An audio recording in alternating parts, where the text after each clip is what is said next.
Emperor is a brand commonly associated with luxury. It is a division of Karin, and when we think Karin, we think high schooler's first car, or modified car owned by a dickhead who revs his car at 3 AM outside your house and street races every night.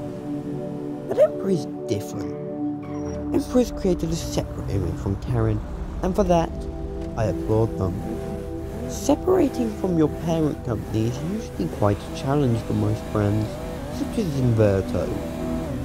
Inverto could never really separate themselves from their parent company, the Class A, and people often consider them the same brand, that same which cannot be said for Emperor. Karin has managed to build itself an almost negative reputation for themselves, being associated with rebellion. But Emperor is different.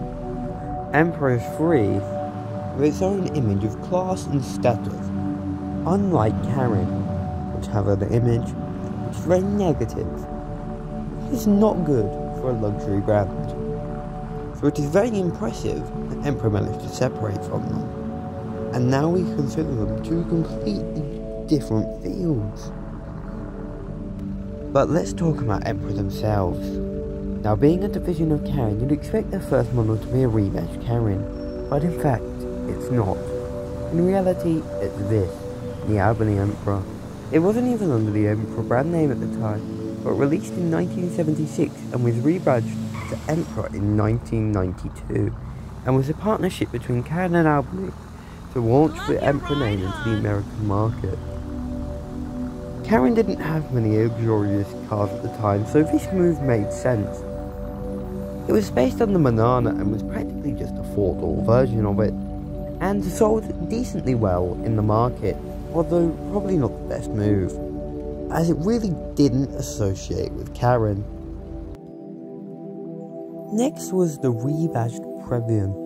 Although never sold in the States, it did decently well in Japan, and was the first Emperor model to be a Japanese exclusive, and the first Emperor branded model at the time at all.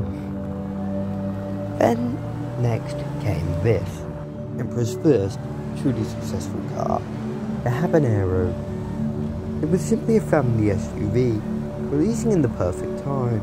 It released during the SUV crisis where everyone started switching from sedans to SUVs, and was Emperor's first success of a model that was badged under the Emperor name.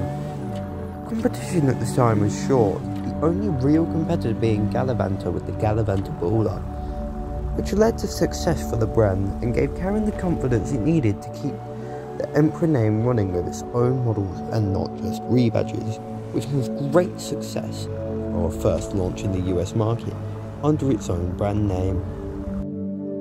Karin had kept the Habanero running for way too long until finally, at long last, it was replaced with this, the Vector, in 2013. There had been many concept models such as the ETR-1 in 2011, which had been unveiled at the Los Santos Auto Show, when Karin had the idea to give Emperor a more sporty Paralys. But this never came into fruition. But Karin had finally replaced their successful Habanero, although this time they decided a sports sedan would be the way to go, which was strange after the success of the Habanero, although I will get onto this point in a second. The Vector came in many different trims, although due to Emperor's luxury brand view, they were all up-class. The main ones were executive and sports trims, other trims not doing so well. Still, the Vector sold well and became popular among youngsters looking for a good platform, exactly what Karin had went out of their way to avoid. Emperor had not lost their luxury status despite this, and had actually done quite the opposite instead. And pulling out of the SUV market allowed for Emperor to have few competitors, with brands such as Galavanta now having to worry about the competition. At least Karin had been more creative than Galavanta, which since 2010 has been replacing the Bowler with new trims, instead of actually making a new model. Emperor had defined itself with the Vector, and allowed for great commercial success. Karin had really hit the nail on the head with Emperor, and it is now one of America's most well-established brands.